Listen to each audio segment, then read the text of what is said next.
we've got multicam pretty much set up, but we can't really see anything in our project. You know, all we see is just one clip. If I scrub through here, it's just one clip. So what do? In our program panel, we're looking for this little icon right here, toggle multicam view or shift 0. How do we get that if we don't see it? This little plus sign brings up some icons that you can put down in this panel.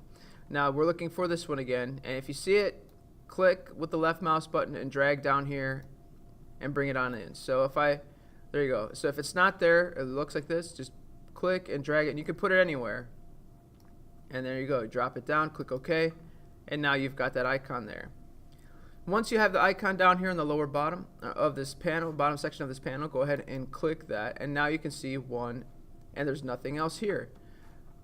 That's because the other clip starts a little bit later. There we go. I scrubbed through a little bit more, and there's the timeline. And boom, boom. 1, 2. Now to cut this, we're going to keep this really simple. So I'm going to actually use my cut tool here, or C. And holding down the shift, it allows me to cut everything there. Jump back to my selection tool, or V for Victor, and click delete. There we go. So now we've got that. We've kind of cleaned up the beginning. So let's zoom in a little bit. And here's the easy part with multicam. So we're just going to push play, and whenever we want to switch from one camera to another camera, we just can click this or click this. Just go like that.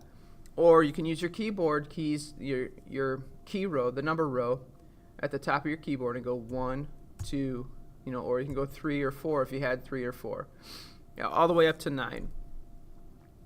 So we'll start here, and I'll just hit play or space bar. What do you think about when you pay your for me, you know, the payday is a little bit different And for me. I'm going to cut world where you get paid on the to 30th of every month, or the the middle of the month and then the last day.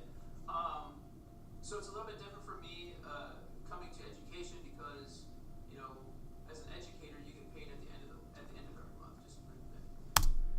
and that's good enough so we can see it. And now, just by switching back and forth, you can see I've made a couple cuts. One cut there, and one cut there. Well, what if I cut too early or I cut too late? Well, that's easy fix. The letter N switches to your rolling edit tool, which is right here. Now, if I come in here and select, there, now we can see it.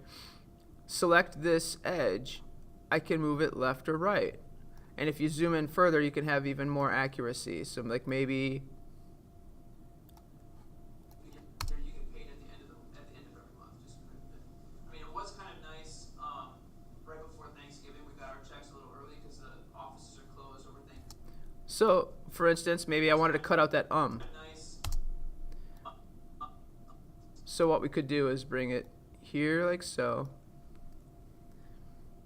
And then we're going to cut, again, hit the C, hold down shift, and selection tool again. And we're going to shift select. Now we're going to use a different tool. We are going to use, it's the letter B, which is your ripple edit tool right there. And I'm going to select that edge and slide it over to my cursor. What it does is it trims it and slides everything from the right to the left. So now we moved this out, and I've cut some off here and moved this in so to make that tighter, and let's see what that looks like now. I mean, it was kind of nice right before Thanksgiving. We got our checks a little early because the So that's not too bad. It's a little abrupt, so I would probably have to make some tweaks or adjustments to it so it's not so harsh. But that's pretty close. And so now you've got the idea of using the rolling edit tool to make some edits. You can use the cut tool and using the shift key to cut multiple tracks at once. And we've set up a multicam, and we've cut between cameras on a multicam sequence. That's pretty much it. Now when you do color grading and color correction, the color grading can go over the top of this within this sequence, but color correction could all be done within multicam, and it will edit or update in your multicam sequence here because it's nested. Very simple. Actually, it can be a little complicated or tricky with multicamming, But this is an efficient workflow for when you're trying to do multiple cameras on a bigger project.